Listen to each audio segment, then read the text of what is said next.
अ, सभी को प्रणाम। मुझे लग रहा है कि मेरी आवाज़ आ रही होगी आप तक। मैं डॉक्टर विकेश त्रिपाठी आज किसी लेक्चर के लिए नहीं, आज किसी विधि की बात के लिए नहीं, आज किसी सेमिनार और वेबिनार के लिए नहीं, आज सिर्फ और सिर्फ कुछ मन के लिए, कुछ आपके लिए, कुछ अपने लिए, कुछ हम सबको अच्छा लगे, कुछ इस तरह की बातों के लिए गोस्वामी तुलसीदास कृत रामचरितमानस कुछ ऐसी पुस्तकों में है जो मुझे सर्वाधिक प्रिय है, और उसके कुछ प्रसंग सर्वाधिक प्रिय हैं मुझे। जैसे कि भौतिक जगत में एक प्रश्न उठता है कि हम ईश्वर की आराधना क्यों कहें और क्यों करें। उस पर गोस्वामी जी लिखते हैं कि तुलसी विलंब न कीजिए, भजिए राम सुजान, जगत मजूरी देत है क्यों राखे भगवान। तो गोस्वामी जी का कहने का मतलब है कि भगवान राम को भजिए। ये शाश्वत नियम है प्रकृति का कि जो है कोई किसी की मजूरी नहीं रखता है। तो भगवान राम भी आपकी मजूरी नहीं रखेंगे, ईश्वर भी आपकी मजूरी नहीं रखेंगे। तो बिना विलंब किए तुलसी विलंब न कीजिए, भजिए राम सुजान, राम का नाम भजते रहिए। जगत मजूरी देते हैं, जब हम कोई कार्य करते हैं तो उसकी पूरी दुनिया में एक नियम है कि हमें उसकी मजदूरी मिलती है, हमें उसका पारितोषिक मिलता है, पारिश्रमिक मिलता है। तो इसी तरह से ईश्वर भी किसी न किसी रूप में हमें जो है ये पारिश्रमिक और पारितोषिक देता है। हम एक एक दिन, एक एक क्षण स्वस्थ हैं, सुखी हैं और परिवार के साथ सुरक्षित हैं। खासकर कि इन परिस्थितियों में जब पूरा विश्व कोरोना जैसी महामारी से जूझ रहा है, तो ये ईश्वर की ही कृपा है और ये ईश्वर के द्वारा दिया गया पारिश्रमिक पारितोषिक से मुझे ऐसा लगता है, जिसका हम लोग उपभोग कर रहे हैं। तो इन बातों के साथ मैं आना चाहूँगा। आज एक छोटा सा प्रसंग लेके रामचरितमानस का मैं आया हूँ आपके बीच। प्रसंग कुछ ऐसा है, सुंदरकांड है। सुंदरकांड हनुमान जी से, महाराज से रिलेटेड है, उससे पढ़ा जाता है। उनका वर्णन है, उनकी शक्तियों का वर्णन है और उनके बारे में पढ़ा जाता है और उनको जो है संस्मरण किया जाता है। इसके अलावा हनुमान चालीसा पढ़ी जाती है। परंतु इसके पहले ये कहा जाता है कि सुंदरकांड पढ़ने से पहले किस कांड की कुछ लाइनें पढ़नी चाहिए हमें। क्यों पढ़नी चाहिए? क्योंकि वो हनुमान जी को एक श्राप था बचपन में, बाली समय रवि भक्षलियो, तब तीनों लोक भयो अधियारो। तो भगवान इंद्र ने एक श्राप दिया था उन्हें कि उन्हें अपनी शक्ति का स्मरण नहीं रहेगा।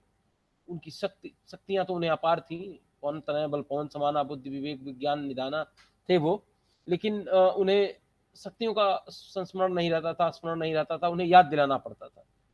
तो चूंकि हम सुंदरकांड में प्रवेश कर रहे हैं और उनसे कुछ हनुमान जी महाराज से कुछ मांगना चाहते हैं, तो बिना उनकी शक्तियों को जगाए उनसे मांगना, ऐसे व्यक्ति से मांगना है जिसको अपनी शक्तियों का संस्मरण नहीं है, तो वो न दे पाने की स्थिति में है होगा, न हम कुछ पा पाने की स्थिति में होंगे।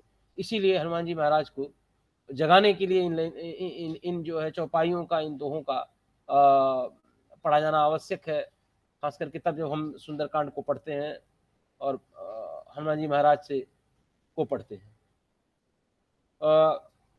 जो संदर्भ शुरू होता है वो यूं है कि बानरी सेना और मर्यादा पुरुषोत्तम भगवान राम खुद खोज रहे हैं माता सीता को। किसी को कोई पता नहीं है, लेकिन बानरी सेना खोते खोते, खोजते खोजते पहुंचती है।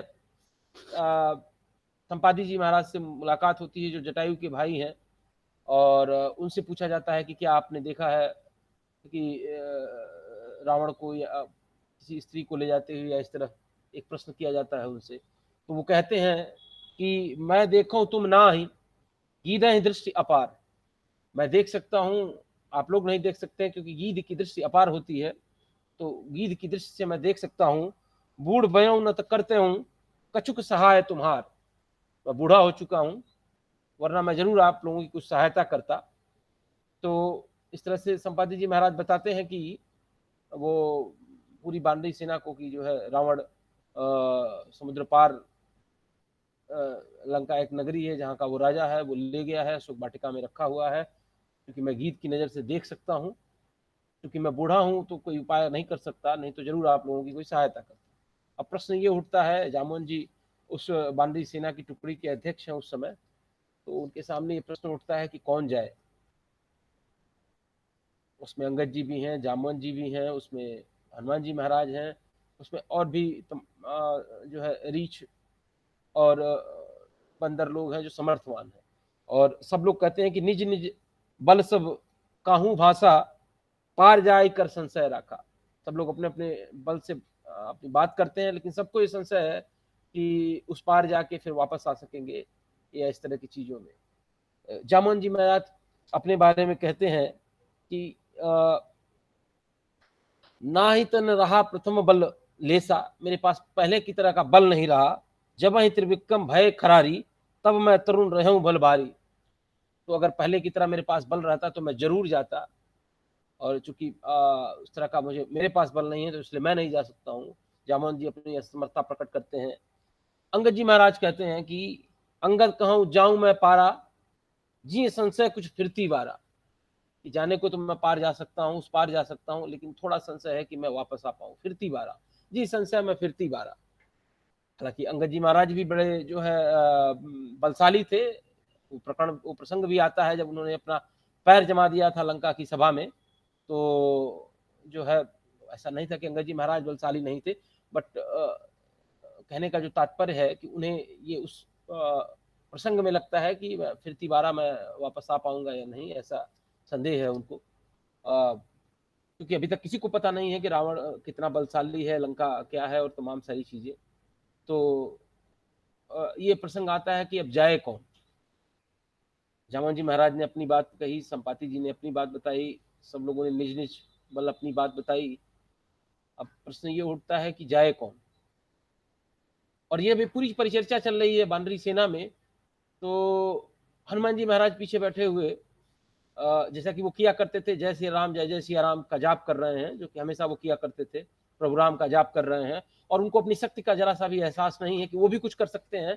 ऐसा जरा सा भी नहीं, क्योंकि मैंने आपको जैसा पहले ही बताया कि बचपन से उन्हें श्राप था कि उन्हें अपनी शक्ति का आभास नहीं होगा, आभास कराना पड़ेगा। तो जामवंत जी को ये बात पता थी और जामवंत जी कहते हैं हनुमान जी महाराज से, कहीं रीचपत सुन हनुमाना, का चुप साध रहूं बलवाना, पवन तनय बल पवन समाना, बुद्धि विवेक विज्ञान निदाना।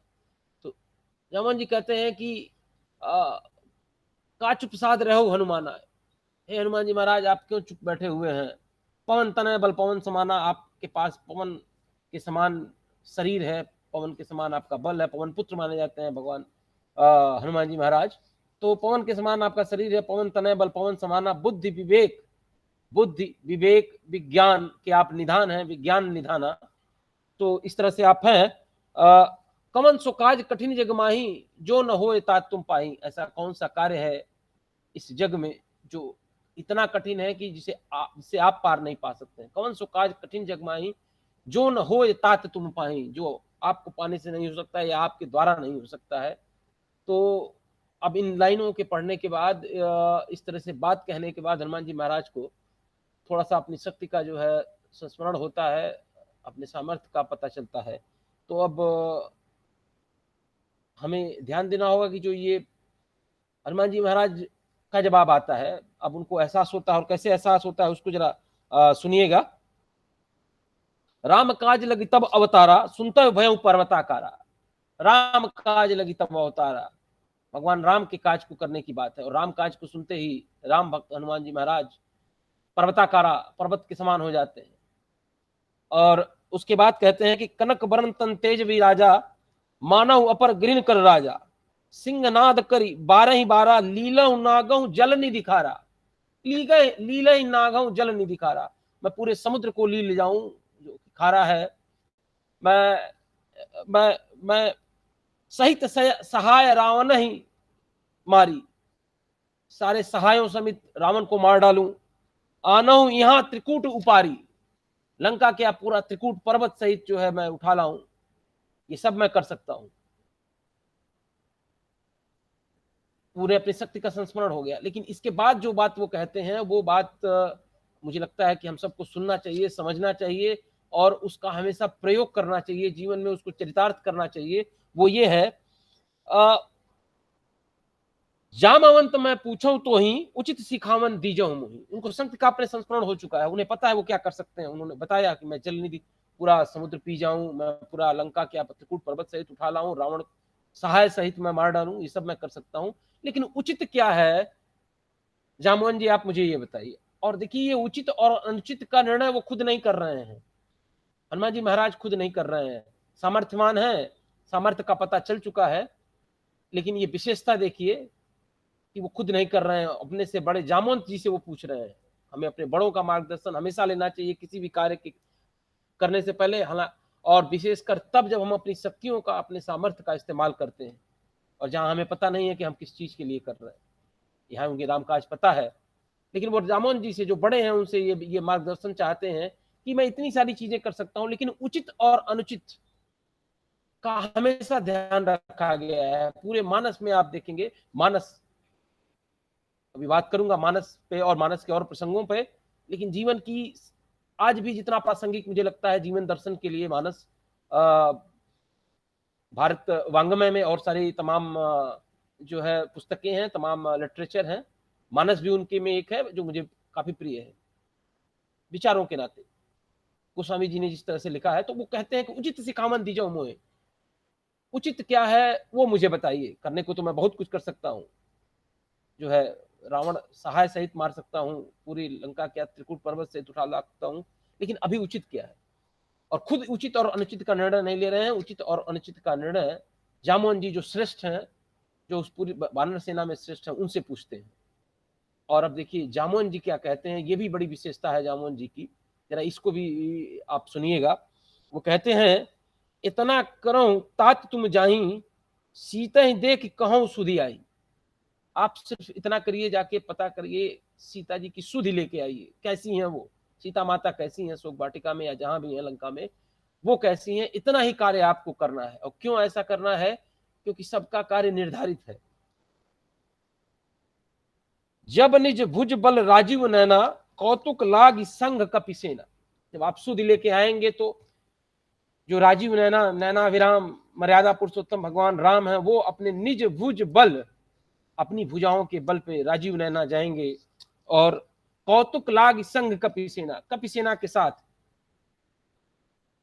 देखिए कितना अच्छा ये बात कर रहे हैं जामोहन जी कि ये आपका कार्य नहीं है हनुमान जी महाराज, आपका कार्य सिर्फ जो है माता सीता का सुधि पता लगा के लाना है। और फिर जब सुधि एक बार पता चल जाएगी कहाँ है माता सीता, तब राजीव नैना अपने निज भुज बल, अपनी भुजाओं के बल पे, साथ में कपिसेना, कपिसेना भी साथ में रहेगी भुजाओं के बल के अतिरिक्त, तब जो है मर्यादा पुरुषोत्तम भगवान राम प्रवेश करेंगे और फिर माता सीता को ले आएंगे। तो ये कार्य जो है वो भगवान राम का है, ये कार्य आपका नहीं है। तो देखिए ये जो वार्तालाप हुआ है जामोहन जी महाराज का और हनुमान जी महाराज का, ये मुझे लगता है कि आज भी उतना ही प्रासंगिक है। जबकि आप देखते हैं कि तमाम वैश्विक पावर, तमाम देश अब जो है आज के परिदृश्य में देखा जाए तो खास करके विश्व स्तर पे, तो अपनी शक्तियों का प्रदर्शन करते रहते हैं, बार बार शक्तियों के इस्तेमाल की बात करते हैं, बिना किसी मार्गदर्शन के, बिना किसी कंसल्टेशन के, सुझाव की। कभी कभी ऐसी परिस्थितियां हो जाती हैं कि जिससे पूरा विश्व, हम 2 विश्व युद्ध देख चुके हैं, मानस की अंतरराष्ट्रीय विधि में क्या उपयोगिता है, इस पर भी कभी मैं बात करूंगा, क्योंकि मैं इसको एक विधि की पुस्तक के रूप में भी देखता हूँ। बहुत सारे विधि के सिद्धांत इससे निकाले जा सकते हैं, मैं उस पर आज नहीं बात करूंगा, मैं प्रसंग पे आऊंगा। तो देखिए कितना बढ़िया प्रसंग रहा जामोहन जी और हनुमान जी महाराज का, कि अगर हम सामर्थ्यवान हैं और हमें अपनी शक्ति का पता चलता है, तो भी हमें उचित और अनुचित का हमेशा ध्यान रखना चाहिए। और सबका कार्य निर्धारित है, किसी एक का काम कोई दूसरा नहीं कर सकता है और ना ही करना चाहिए। तो ये एक अच्छा प्रसंग मुझे जो लगा कि आपसे मुझे शेयर करना चाहिए, जो मुझे अच्छा लगा, जो मुझे अच्छा लगता है। इस तरह के और कई प्रसंग हैं, उन प्रसंगों को फिर कभी मैं आपके साथ शेयर करूंगा। आज के लिए बस इतना ही। और मुझे लगता है कि ये पसंद आएगा। अगर आपको पसंद आए तो जरूर आप कमेंट बॉक्स में मुझे आशीर्वाद दें। इन्हीं शब्दों के साथ मैं डॉक्टर विकेश त्रिपाठी आप सबको प्रणाम करता हूं और ये वीडियो आपको आपके साथ शेयर करना चाहता हूं। धन्यवाद।